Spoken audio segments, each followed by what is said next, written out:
ये कहानी है एक अनाथ औरत की जिसकी नई नई शादी हुई थी।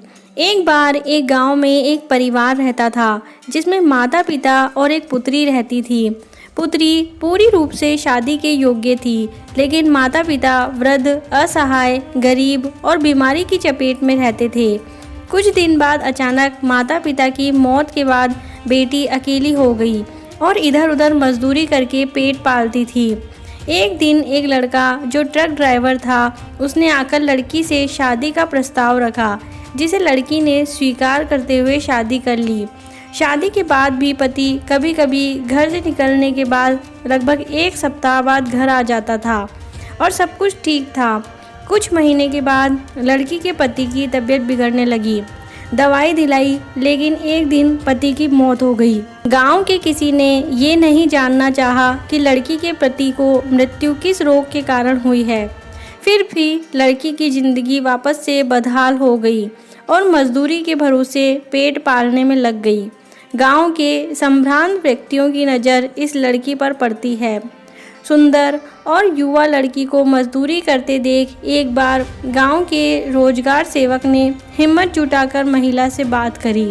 रोजगार सेवक ने कहा, अगर आप बुरा ना माने तो तुम्हारा राशन कार्ड बनवा दूं और पेंशन के लिए अप्लाई करवा दूं, ताकि राशन और पेंशन मिलेगा तो तुम इतने में अपना भरण पोषण कर सकोगी।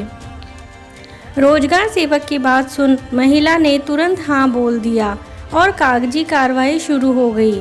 रोजगार सेवक ने महिला की स्थिति ग्राम प्रधान को बताया और ग्राम प्रधान ने भी कार्यवाही करने के लिए तैयार हो गए।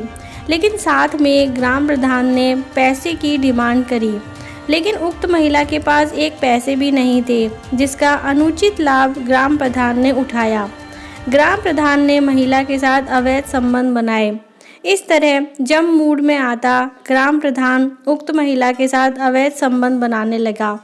इसकी भनक रोजगार सेवक को लगी तो रोजगार सेवक ने भी मौके का फ़ायदा उठाना शुरू कर दिया। जैसे तैसे फाइल गांव के ब्लॉक पर पहुंची और गांव के सेक्रेटरी ने फाइल को पास करने के एवज में पैसे की डिमांड कर दी।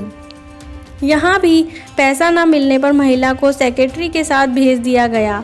अब धीरे धीरे ग्राम प्रधान, सेक्रेटरी और रोजगार सेवक इस महिला के साथ अवैध संबंध बनाने लगे। बात दबे मुंह जब गांव तक गई तो गांव के कई लोग चोरी छुपे उस महिला के साथ संबंध बनाने लगे। एक दिन महिला की तबीयत खराब हुई तो उसने ग्राम प्रधान को बताया। ग्राम प्रधान ने गांव में बैठे चांदसी, जो कि बंगाली डॉक्टर हैं, उससे दवा दिलवा दी। दवा खाने के बाद भी महिला को तबीयत में सुधार कुछ नहीं हुआ तो ग्राम प्रधान ने महिला को गोरखपुर के BRD मेडिकल कॉलेज ले गए, जहां पर चिकित्सक ने महिला का पहले ब्लड टेस्ट कराने की सलाह दी। महिला का ब्लड टेस्ट कराया गया, जहां महिला के ब्लड के रिपोर्ट में HIV पॉजिटिव आया।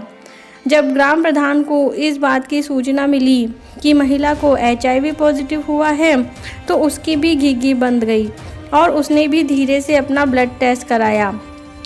उसकी रिपोर्ट HIV पॉजिटिव आई। ग्राम प्रधान को ऊपर से नीचे तक पसीना आने लगा। ग्राम प्रधान ने तत्काल ही रोजगार सेवक से बात की और कहा कि उसने तो उसकी ज़िंदगी बर्बाद कर दी। रोजगार सेवक को जब बात पता चली तो वो भी घबराया हुआ जांच केंद्र पहुंचा और ब्लड टेस्ट कराया। उसकी भी रिपोर्ट HIV पॉजिटिव आई।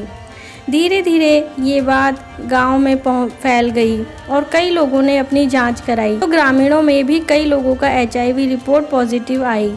मतलब लगभग दर्जनों से भी अधिक लोगों की पॉजिटिव रिपोर्ट आई। इसमें एक और बात खुलकर सामने आई कि यदि पीड़ित महिला के पति को जांच या पोस्टमार्टम किया गया होता तो आज कोई भी इतनी बड़ी बीमारी को आमंत्रित नहीं करता। दूसरी तरह यदि हम और आप किसी व्यक्ति, महिला, गरीब, असहाय की मजबूरी का फ़ायदा उठाते हैं तो ये जान लीजिए कि माँ सीता का भी रावण ने अपहरण किया था, उसका क्या हाल हुआ है। यदि आप भी किसी के साथ बुरा करते हैं तो आप बड़े आकस्मिक सज़ा के लिए तैयार रहें। कहानी पसंद आए तो वीडियो को लाइक करके चैनल को सब्सक्राइब जरूर कर लें। Thanks for watching.